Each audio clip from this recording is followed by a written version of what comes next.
Premierka, ki opravlja tekoče posle, in njeni podporniki so zbrali v teh dneh dovolj podpisov za ustanovitev nove stranke Zavezništvo Alenke Bratušek. No in ravno v ta namen je gospa Alenka Bratušek obiskala tudi Koroško. Pa je prisluhnimo. Različni scenariji obstajajo, kako bi se naj združile te levosredinske stranke. Kakšni so torej vaši načrti, vaš konkretni scenarij? SD, kot vemo, ravno danes pošilja vabila. Predvidevam, da bo takšen korak tudi vaš. Jaz danes že imam sestanek, tako da vabila so bila poslana že v ponedeljek.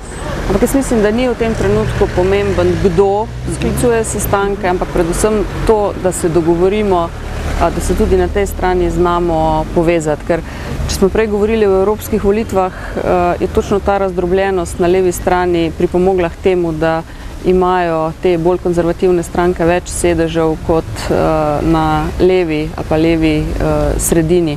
Absolutno, če bi se štel glasove, je tudi na teh volitvah zmagala levica.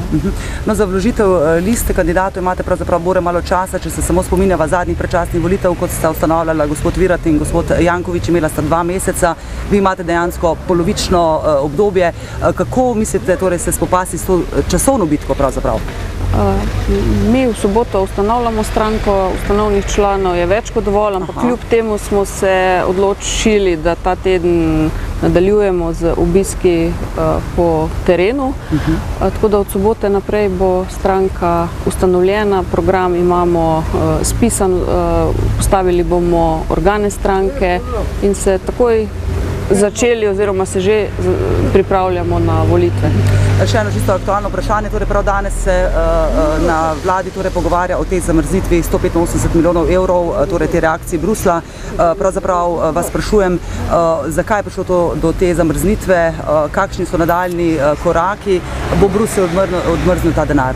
Ja, mi delamo vse, da bi ta denar odmrznil, do tega je pa prišlo zato, ker so določeni projekti v letu 2012 bili peljani napačno.